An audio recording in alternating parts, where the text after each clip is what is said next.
श्री स्वामी समर्थ. तिथे मी तुमचं स्वागत करते माझ्या फरशीवरच्या पाण्यासोबत. कारण की मी फरशी पुसली होती सकाळी लवकर उठून आणि नंतर परत माझ्याकडून पाणी कळशीतलं सांडलं होतं. फरशीवर पूर्ण पाणी झालं होतं.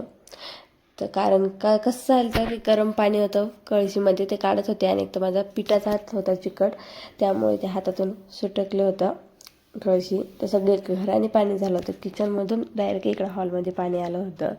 तर इथं मॅडमला हा नवरात्रीचा ड्रेस घालायचा होता. तर मग तो ड्रेस वगैरे घातला. इथं पसारा करून मॅडम बाहेर बॉल खेळायला गेले. बॅट बॉल खेळायचं होतं स्वामिनीला. तर मला ठीक आहे जाऊ ते खेळू दिलं. मग थोडा वेळ बघत होती ती कोणी आहे का सोबत खेळायला. मग ते शेजारी एक मुलगा आहे छोटा, ते आलता. मग त्याच्यासोबत खेळू दिलं थोडा वेळ. मग बाहेर घरात बोलवून घेतलं थोड्या वेळाने. तिला मग पपई दिसली होती, तर पपई मागत होती. मग पपई दिली तिला चिरून खायला. एका जागी बसून खा म्हणलं तिला. तिथं मांडी घालून खात होती ती. तिला पपई वगैरे खूप आवडते. मग दिवसभर थोडं आराम केला. मग सायंकाळी थोडंसं चहा वगैरे घेतला. मला थोडं पुस्तक वाचून घ्यावं, कारण की बरेच दिवस झाले ते पुस्तक वाचलं नाही. 2-3 पेज वाचले, चहा बिस्किट खाल्ले थोडे. मला स्वामिनी झोपू नये, थोडं निवांत. मग स्वामिनी उठली. मग तिला दूध चपाती चुरून खाऊ घातली.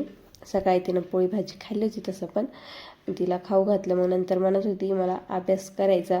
मग अभ्यास ती करत होती आणि मला पण सोबत बसवलं तिने. ती म्हणत होती तू पण अभ्यास कर, मी जसं देते का तसं तू लिही म्हणत होती. ती टीचर झाली होती आणि मी स्टुडंट होते तिचं. मग ते झालं सगळं, अभ्यास केला थोडा वेळ. मग त्या आजी आल्या होत्या आमच्या इथं. आजी बसल्या होत्या. मग तिला त्या आजीनं धमकावलं, ते खेळभांड्याचं काय राडा केला म्हणे, पसारा ठेव म्हणले ते. आणि ती टाकत होती, ठेवत होती त्याच्यामध्ये. मग नंतर संध्याकाळी परत तिला माझे खेळभांडे घेऊन खेळायचे होते भांड्यांसोबत. तिला घासायचे होते भांडे, तिनं बाहेरच नेले होते. मग आत घ्यायला सांगितले तिला. मग ती असे घासत होती. तिनं ते बंदूक आहे ना, त्या बंदुकीला बेसिंग करून नळ करून टाकलं आहे, हे करत होती. तोपर्यंत ते तिकडं खेळत होती तिची पप्पा आणि ती. तोपर्यंत मला आपलं काम करून घेतलेलं बरं, कारण की कंटाळा आला की परत कंटाळाच येतो. त्यामुळे मी माझं काम करून घेतलं. मला असेल तर नक्की सबस्क्राईब करा. बाय.